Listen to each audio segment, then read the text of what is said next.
नमः शिवाय। श्री शिव गीता 9वां अध्याय। श्री भगवान बोले, हे राजन, तुम सावधान होकर सुनो। मैं तुम्हें देह का स्वरूप कहता हूँ। यह संसार मुझसे ही उत्पन्न होता है और मुझसे ही धारण किया जाता है।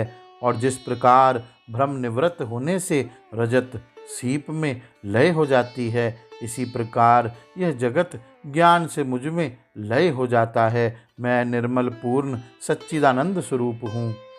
मैं संग रहित, अहंकार रहित, शुद्ध सनातन ब्रह्म हूँ। मैं अनादि सिद्ध माया से युक्त होकर जगत का कारण होता हूँ। मेरी माया का वर्णन नहीं हो सकता। उसमें सत्व, रज, तम ये 3 गुण रहते हैं। सत्व गुण का शुक्ल वर्ण मनुष्यों को सुख और ज्ञान का देने वाला है और रजुगुण का रक्त वर्ण है। यह चंचल और मनुष्यों को दुख देने वाला है। तम का कृष्ण वर्ण है। यह जड़ है और सुख दुख से उदासीन रहता है। इसी कारण मेरे संयोग से वह त्रिगुणात्मिका माया मेरे ही अधिष्ठान से इस प्रकार जगत की रचना करके दिखती है। जिस प्रकार अज्ञान से शुक्ति में रजत और रस्सी में सर्प दिखाई देता है, मुझ में माया के द्वारा आकाश आदि की उत्पत्ति होती है।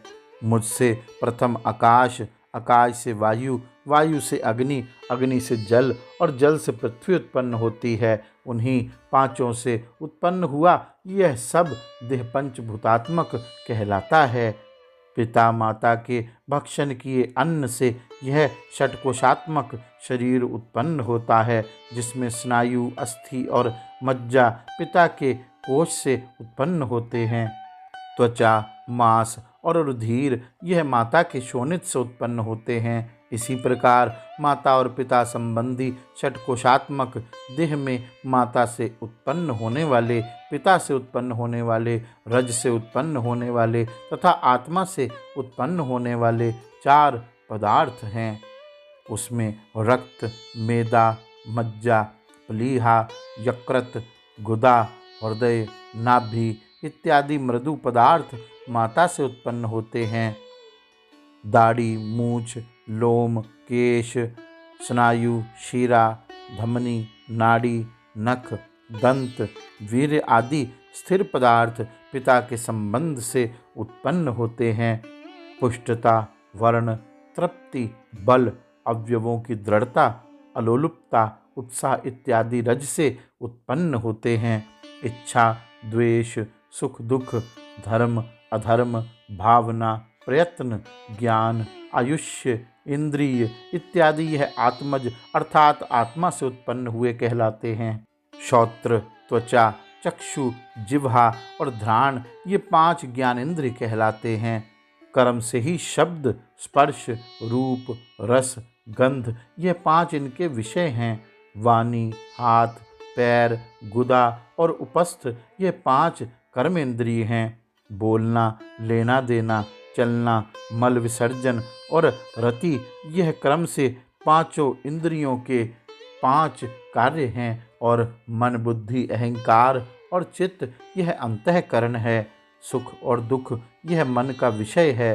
स्मृति, भय, विकल्प इत्यादि मन के कर्म हैं और जो निश्चय करती है उसी को बुद्धि कहते हैं। और अहम यह जो अहंकारात्मक मन की वृत्ति है इसे ही चित्त कहते हैं।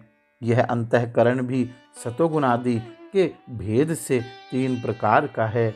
सत्व, रज, तम यह 3 गुण हैं। जब सतोगुण प्रधान होता है तब आस्तिक्य, बुद्धि, स्वच्छता, धर्म में रुचि इत्यादि सात्विक धर्म प्राप्त होते हैं। और जब रजोगुण होता है तो काम, क्रोध, मद इत्यादि होते हैं।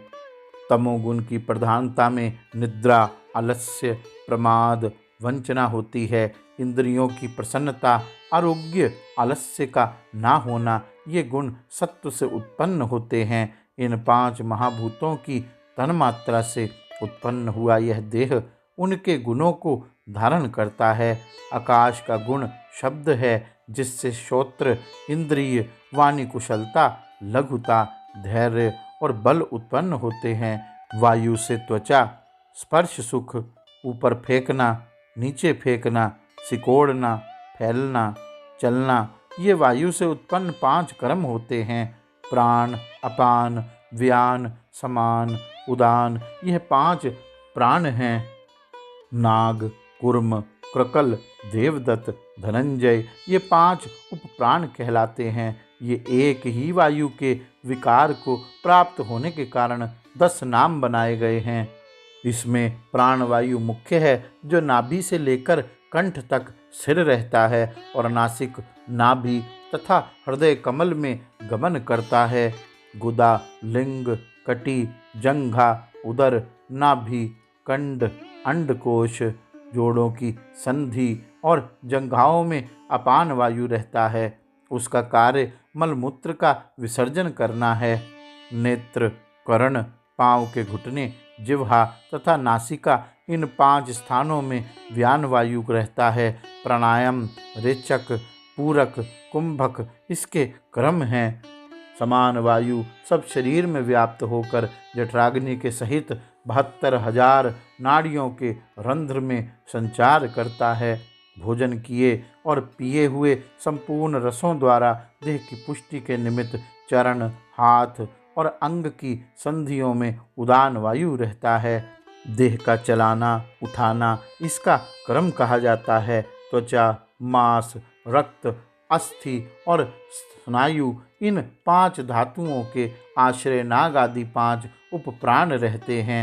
डकार, हिचकी, यह नाग पवन का कार्य है। पलक खोलना व बंद करना, कटाक्ष, यह कूर्म का कार्य है। भूख, प्यास, छींकना क्रकल का कार्य है। आलस्य, निद्रा, जम्भाई देवदत्त का कार्य है। शोक और हास्य धनंजय वायु का कार्य है। अग्नि के धर्म चक्षु रूप भोजन का पचना, प्रकाश, क्रोध, तीक्ष्णपन, कृष्णता, ओज, तेज, संताप, शूरता और बुद्धि, ये गुण तेज से उत्पन्न होते हैं। और रसेंद्रिय, रस, शीत, चिकनापन, द्रवतव, पसीना और संपूर्ण अवयवों में कोमलता, यह धर्म जल से उत्पन्न होते हैं। घ्राणेन्द्रिय, गंध, स्थिरता, धैर्य, गुरुत्व, ये धर्म पृथ्वी से उत्पन्न होते हैं।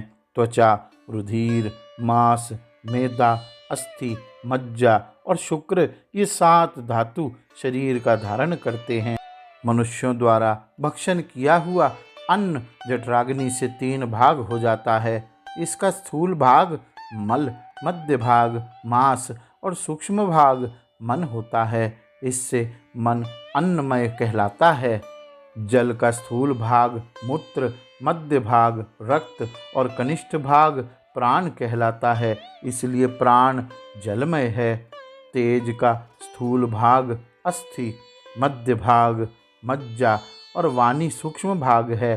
अतः यह जगत अन्न, तेज और जल रूप है। रक्त से मांस उत्पन्न होता है, मांस से मेदा, मेदा से अस्थि और अस्थि से मज्जा उत्पन्न होता है। मांस से ही नाड़ी उत्पन्न होती है और मज्जा से वीर्य उत्पन्न होता है। वात, पित्त, कफ, यह 3 धातु शरीर में रहते हैं। शरीर में 10 अंजलि प्रमाण जल रहता है और 9 अंजलि रस अर्थात अन्न रहता है। रक्त 8 अंजलि विष्ठा, 7 अंजलि कफ, 6 अंजलि पित्त, 5 अंजलि और मूत्र 4 अंजलि रहता है। चर्बी 3 अंजलि, मेदा 2 अंजलि, मज्जा 1 अंजलि और वीर्य आधी अंजलि रहता है। इसी को बल कहते हैं। शरीर में स्थित 360 अस्थियां होती हैं, जो शंख, कपाल, रुचक, आस्तरण और नवक से 5 प्रकार की होती हैं। शरीर में 210 अस्थियों की संधि है। उनको रौरव प्रसर, स्कंदन, उलूखल, समुदग, मंडक, शंखारव्रत और वाय, सतुंडक, यह 8 भेद अस्थियों की संधि के हैं। 3.5 करोड़ शरीर पर रोम हैं और दाढ़ी के बाल 3 लाख हैं। हे दशरथ कुमार, इस प्रकार यह देह का स्वरूप तुम्हारे प्रति वर्णन किया। इस देह के समान निस्सार पदार्थ दूसरा त्रिलोकी में कोई नहीं। इस देह को प्राप्त होकर पाप बुद्धि पुरुष महाअभिमान करते हैं और अहंकार रूप पाप से मुख्यानंद मोक्ष का कुछ भी उपाय नहीं करते। यह महाशोक की बात है। इस कारण मुमुक्षु को वैराग्य दृढ़ होने के निमित्त यह स्वरूप जानना आवश्यक है। गौरी शंकर भगवान की जय। ओम नमः शिवाय।